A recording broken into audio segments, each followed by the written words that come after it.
Hvis der skal lægges betonsten, skal laget ikke komprimeres, men lægges der fliser, skal laget have en let komprimering med en lille pladevibrator. Som med kantblokkene bør man planlægge arealet, så der kommer så få tilpasninger som muligt, og samtidig sørge for, at de tilpasninger, der kommer, placeres, hvor de er mindst synlige. For at sikre, at fugeflugterne er lige, spændes snore ud i begge retninger, så man hele tiden kan kontrollere, at mønstret ikke skrider. I læggeretningen spændes en snor på tværs 4-5 rækker fremme. Placeringen findes ved at bruge stenens modulmål og gange det med 4 eller 5. Det frarådes at anvende fiberdug under stenene, da det giver en ringere belægning. Stenene udlægges med ensartede fuge, som skal være 2-5 mm. Denne fuge kommer helt automatisk, når snoren er placeret efter modulmålet. I tværretningen kontrolleres, at det ønskede forband overholdes.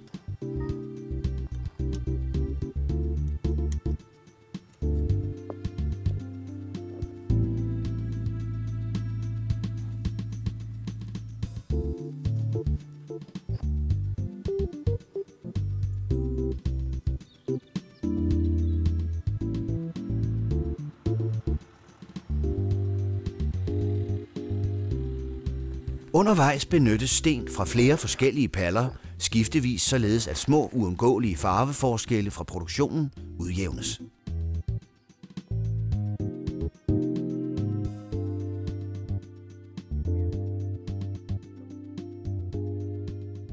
Når alle 4-5 rækker er lagt, flyttes snoren igen 4-5 rækker frem.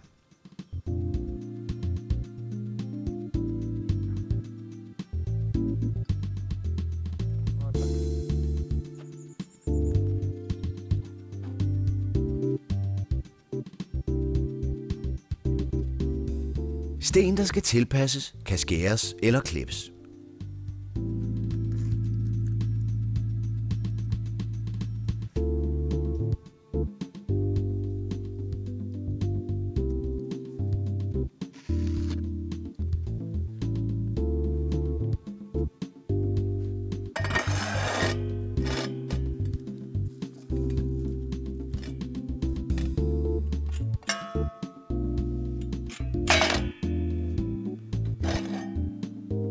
Den klippede kant slås let, hvis de øvrige kanter også er slået.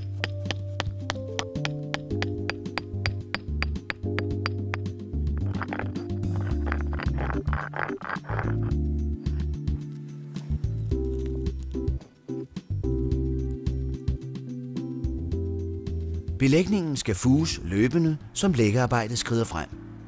Inden fugegruset fyldes i, justeres stenene, så belægningen fremtræder som ønsket. Der bør benyttes ovntørret fugegrus, da det er nemt at feje ned i fugerne. Sørg for, at gruset har den korrekte kornkurve.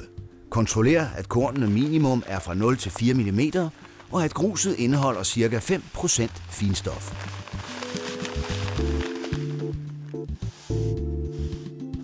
Fugegruset fejes ned i fugerne ved at feje diagonalt på stenene.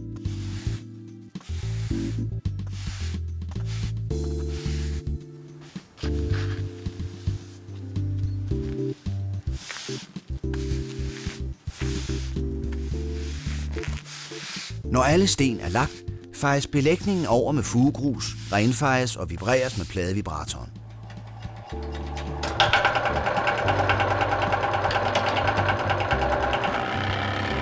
En pladevibrator på ca. 200 kg med en frekvens på minimum 90 Hz er bedst egnet. Stenene vil herved sætte sig, så de er ca. 5 mm over kantblokken. Der vibreres en gang på langs, hvorefter der efterfuges om nødvendigt og renfejes. Herefter vibreres belægningen en gang på tværs. Der vibreres med 50% overlapning.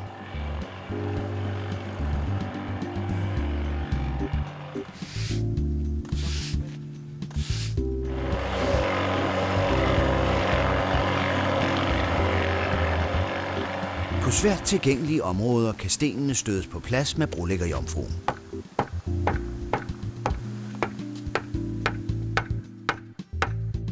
Til sidst kontrollerer man med en retskinne, at belægningen er jævn og ligger 5 mm højere end kantblokkene.